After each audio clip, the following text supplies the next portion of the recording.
करणार आहेत. त्याच्यामध्ये आमचे सिद्धार्थजी शिरोळे असतील, आमच्या मेधाताई असतील, एकूण ही काही मंडळी तर करतीलच, पण शहरातल्या प्रत्येक घरामध्ये भारतीय जनता पार्टीचा कार्यकर्ता हा मॅक्झिमम जितक्या घरामध्ये पोहोचता येईल पुणेकरांकडनं पुण्याच्या पुढच्या 5 वर्षाच्या एकूण विकासासाठी, पुण्याच्या भविष्यासाठी, पुण्याच्या 25-50 वर्षाचा पुढचा दृष्टिकोन डोळ्यासमोर ठेवून आपल्याला पुणेकरांकडनं आम्ही सूचना मागवणार आहे, पुणेकरांचे विचार मागवणार आहे की ज्याच्यामध्ये नेमकं या पुण्याच्या भविष्याचा विचार करता पुणेकरांच्या मनामध्ये काय. कारण पुणे हे तसं आपण विद्वानांचं शहर आहे. पुण्यामध्ये खूप मंडळी अशी आहेत की अनेक वेगवेगळ्या क्षेत्रामध्ये खूप मोठी मंडळी आहेत अशी की ज्यांनी मोठं काम केलेलं आहे, अशी माणसं खूप आहेत. त्यामुळे अशा माणसांच्या काही व्यक्तिगत स्वरूपातल्या गाठीभेटी असतील आणि सर्वसामान्य आमचा पुणेकर तो त्याच्या परिसरात राहतो. आज शेवटी महानगरपालिका म्हणजे तुमच्या दैनंदिन ज्या गरजा आहेत, दैनंदिन समस्या आहेत, त्याच्या संदर्भात त्याला काय वाटतं, त्याच्या काय अडचणी आहेत, त्याला भविष्याचा विचार करताना त्याची काय सूचना आहेत, या सगळ्याचा विचार करताना पुणेकरांकडनं जाहीरनामा करण्यासाठी म्हणून पुणेकरांकडनं त्यांचे विचार, त्यांची मतं आम्ही या निमित्तानं मागवणार आहोत. बाकी प्रभागनी आहे संघटना म्हणून आमचे शहराध्यक्ष या पुढच्या काही दिवसांमध्ये जेवढे शहरात आता 41 प्रभाग नवीन झाले त्या 41 प्रभागांमध्ये शहराध्यक्ष, आमची शहराची प्रमुख टीम, आम्ही काही ठिकाणी ज्यांना आम्हाला बाकी आम्ही सुद्धा सगळं म्हणून प्रत्येक प्रभागनी आहे संघटनात्मक बैठकांचा एक नियोजन पुढच्या काळामध्ये आम्ही केलंय. त्यामुळे शहरातल्या सगळ्या प्रभागामध्ये एक निवडणुकीच्या तयारीसाठी म्हणून संघटनात्मक रचना असेल, आमची बूथ यंत्रणा असेल, तिथल्या कार्यकर्त्यांची मानसिकता, कार्यकर्त्यांचे विचार, त्यांचं म्हणणं, संवाद, हे सगळं या निमित्तानं करण्यासाठी म्हणून प्रत्येक प्रभागनी आहे आमचे शहराध्यक्ष या सगळ्या पुढच्या काळामध्ये आज बैठकांचं नियोजन आम्ही केलं.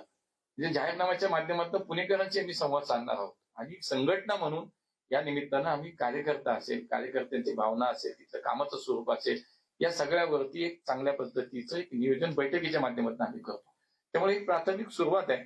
आज पहिली बैठक आमची झाली, त्यामुळे सातत्याने पुढच्या काळामध्ये या बैठका आमच्या होत राहणार आहेत आणि या बैठकांमधनं निवडणुकीचं एकूण नियोजन पुढच्या काळातलं आज त्या आमच्या नेत्यांना प्रदेश म्हणून आमच्याकडे येणाऱ्या काही ज्या प्रक्रियेचा भाग आहे त्याचा त्यानुसार काही काम असेल ते करणं आणि या सगळ्यावरती आता पहिली बैठक म्हणून आज आमचं याच्यावरती एक सर्वांमध्ये एक चांगली चर्चा झाली आणि पुढच्या सगळ्या या निवडणुकीच्या निमित्तानं आता भारतीय जनता पार्टी ही तसं मी म्हणाल तसं 12 महिने संघटना आमची काम करते. संघटना निवडणुकीसाठी म्हणून आता या निमित्तानं कामाला आम्ही सुरुवात. मधुरताई मिसाळ एका लग्नाच्या निमित्ताने बाहेर आहेत, त्यामुळे ते उपस्थित आहेत. त्यामुळे जी पहिली अण्णांच्या नेतृत्वाखाली समिती आहे त्यात माधुरीताई मिसाळी आहेतच. स्वाभाविकपणे मेधाताई कुलकर्णी, प्रकाश जी जावडेकर आणि माजी मंत्री दिलीप कांबळे पण आहेत. अशी 10 जणांची पहिली, त्यानंतर सगळे आमदार आणि प्रत्येक विधानसभेला एक समन्वयक आहे, अशा 40 जणांची एक एक्सटेंडेड कोर आहे. इथे मुकरंद देशपांडे आहेत आमच्या विभागाचे संघटन मंत्री, ते आणि मी मिळून पश्चिम महाराष्ट्रातल्या 5 महानगरपालिका कोऑर्डिनेट करतो. त्यामुळे मुखर्जी पण आहेत. आता पण प्रश्न घेऊ शकतो. मुख्यमंत्री उपमुख्यमंत्री निर्णय घेतलेले उत्तर आहे, पण स्थानिक पातळीवर युतीबाबतच्या काय चर्चा? नाही बघा, आता स्थानिक स्वराज्य संस्थेच्या ज्या नगरपालिकेच्या नगरपंचायतीच्या निवडणुका झाल्या, पक्षाच्या नेतृत्वानं त्या ठिकाणी आम्हाला असं सांगितलं होतं की स्थानिक पातळीवरती साधारणतः एकूण परिस्थिती बघून जिथे आपल्याला युती वाटते तिथे युती होत असेल सामंजस्याने तिथे करा, नसेल तिथं मैत्रीपूर्ण लढा.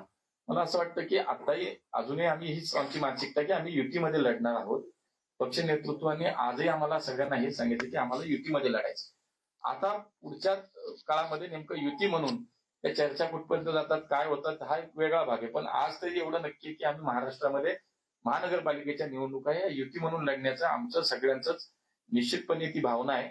आता पुढे काय होईल ते आज आम्हाला माहिती आहे. एकही बैठक झाली नाही का? आज भारतीय जनता पार्टीची पहिली बैठक आहे.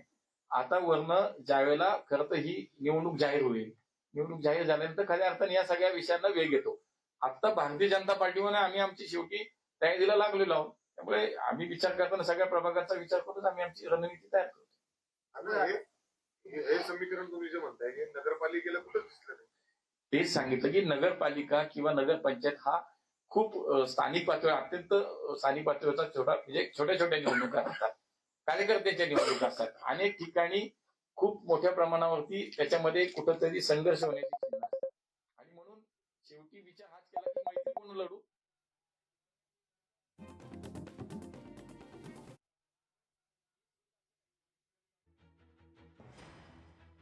नेतृत्व राज्याचे मुख्यमंत्री म्हणून त्यांचंही आमदार सगळ्यांना आम्हाला सांगणं की आपण महायुती म्हणून लढण्याचा आपल्याला निश्चितपणे संकेत आम्हाला आहेत. पण पुढे काय होईल ते आज आम्हाला माहित नाही. भाजपच्या कोर कमिटीची बैठक संपन्न झाली आहे. संघटनात्मक बैठकांचं नियोजन केलं जाईल. पुणेकरांसाठी जाहीरनाम्यासाठी मतं मागवणार. निवडणुकीसाठी भाजपा आता तयारीला लागली आहे असं मुरलीधर मोहोळ यांनी पत्रकार परिषदेत स्पष्ट केलं आहे. केंद्र राज्यमंत्री मुरलीधर मोहोळ यांची पत्रकार परिषद चालू आहे. पुणे भाजपच्या कोर कमिटीची बैठक आता संपन्न झाली. तर संघटनात्मक बैठकांचं नियोजन केलं जाईल. पुणेकरांसाठी जाहीरनाम्यासाठी मतं मागवणार. निवडणुकीसाठी भाजपा आता कामाला लागली आहे असं मुरलीधर मोहोळ यांनी पत्रकार परिषदेत स्पष्ट केलं आहे.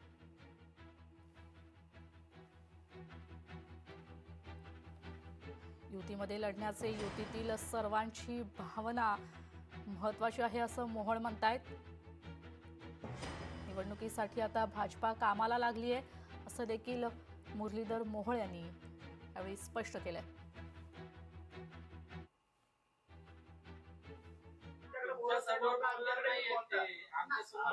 प्रभाग न्याय बैठकांचं नियोजन हेच आहे. आमचे अध्यक्ष संघटनेचे आमचे प्रमुख आहेत. ते प्रत्येक प्रभागात जाणारे. जसं आम्ही जाहीरनाम्यासाठी पुणेकरांशी संवाद साधणारे संवाद अभियान आहे आमचं, तसं कार्यकर्ता, जुना कार्यकर्ता, नवीन कार्यकर्ता या सगळ्यांचे आमचे अध्यक्ष स्वतः प्रत्येक प्रभाग न्याय बैठका घेऊन संवाद करणार. त्यानंतर निर्णय होईल ना. नाही, तुम्हाला सांगितलं आज आमची भूमिका आहे की राज्याचे नेतृत्व माननीय देवेंद्रजी आमचे नेते त्यांनी सांगितलं की आपल्याला महापालिकेच्या निवडणुका ह्या महायुतीत लढायच्या आहेत. पुढं निवडणुका प्रभाग न्याय बैठक म्हणजे निवडणुकीची रचना लावायला लागते. उद्या ऐका ना, महायुतीचा युती धर्म हाच आहे. विधानसभेला लोकसभेला आम्ही हेच केलं. जिथे आमचा विधानसभेचा उमेदवार नव्हता तिथेही आमची बूथ यंत्रणा 100% कार्यरत होती. जिथे लोकसभेचा उमेदवार होता तिथेही आमचा नव्हता, तिथेही होती. त्यामुळे उद्या युती झाल्यानंतर आमचं संघटना म्हणून आमचं काम आहे ते करावंच लागेल ना. त्याच तयारी चालू करतो. बैठक घेण्यासाठी आले होते तेव्हा ते म्हणत की युतीचा निर्णय हा सर्वस्वी स्थानिक नेत्यांवर सोपवलेला आहे. तर तुम्ही टोलवाटोली का करता? उद्या तसं सांगितलं तर आम्ही निर्णय करू. आता ती नगरपालिका नगरपंचायत निवडणुका झाल्या. आता महानगरपालिकेच्या निवडणुकीसाठी उद्या जर असं वाटलं की युतीमध्ये काही गोष्टी ठीक आहे, सगळ्यांना सगळ्यांच्याच मनासारख्या होत नसतील तर नाही, माझी इच्छा नाही. मला बघा, मी शेवटी संघटनेचा पहिला कार्यकर्ता आहे, बाकी नंतर लोकप्रतिनिधी, आधी कार्यकर्ता आहे पार्टीचा. त्यामुळे पक्ष म्हणून जे आम्हाला सांगितलं जाईल तेच आम्ही करणार. आज आमची भूमिका ही आहे. पुढे मी तुम्ही समजून घेत नाही. पुढे काय होईल ते आम्हालाच माहित नाही. समजून घ्या. मित्र पक्ष दोन्ही पवार एकत्र येत आहेत ते चालतील का तुम्हाला? मग नाही, आता तोच प्रश्न झाला ज्याचं त्याला मार्ग मोकळा आहे. उत्तर सांगितलं. दोन्ही एकत्र आले तर तुम्ही महायुती म्हणून परत सांगितलं ना, बोललो ना त्याच्यावरती. आता सांगितलं. ते तुम्हाला विचारत नाहीयेत ना. आमचा प्रश्न आहे. आम्ही आमची भूमिका स्पष्ट केली. त्यांना काय करायचं ते ठरवते. ठरवली नाही, त्यांनी ठरवलंय. तुम्हाला विचारतच नाही, हा प्रश्न आहे. आज भारतीय जनता पार्टीची बैठक आमच्या पुढच्या निवडणुकीच्या कामाचं नियोजन सुरू. फक्त बैठक नाही, बैठक म्हणजे तेच ना. तुमच्या हातात चेहऱ्याचं भविष्य आहे. ही जी कोर कमिटी बसली आहे ना, याच्यामध्ये ह्या सगळे जे मागे बसलेले कार्यकर्ते आहेत ना, त्यांचे सगळं भविष्य आहे कार्यकर्त्यांची निवडणूक आहे. कार्यकर्त्यांची निवडणूक आहे. तुमच्यापेक्षा आम्हाला कार्यकर्त्यांची काळजी जास्त आहे. त्यामुळे तुम्ही छापायला हरकत नाही. कार्यकर्त्यांची काळजी आहे. फीडबॅकची दखल घेऊन 120 म्हणत होते सगळे की तुमच्या फीडबॅकची हे बघा, आकड्यावर चर्चा झालीये का? कारण जर आज आम्ही म्हणतो की आम्ही युतीमध्ये लढणार आहोत 42 तर त्याचा पुढचा टप्पा असा आहे, जर युती ठरली तर जागा वाटप होईल. असंच आहे ना. मी तुम्हाला सांगितलं त्याच्यावरनं समजून घ्या की आज आम्हाला ज्या काही सूचना किंवा जेणेकरून आमच्या नेत्यांचं जे काय राज्य म्हणून म्हणणं आहे, आता ठीक आहे ना. पण मी तुम्हाला तेच सांगतो, तुम्ही शेवटचं पण वाक्य लक्षात घ्या. पुढे काय होईल आम्हाला माहित नाही. लक्षात मग युतीच्या दृष्टीने बाकी त्यांना संधी माझं झालं की एकच आहे. युती होणार आहे. तर युतीमधले जे मित्र पक्ष आहेत तिकडच्या लोकांना जर तुमच्याकडे यायची इच्छा असेल तर त्यांना प्रवेश देणार का? लोकशाही मराठी ऐका, पहा, जागरूक रहा.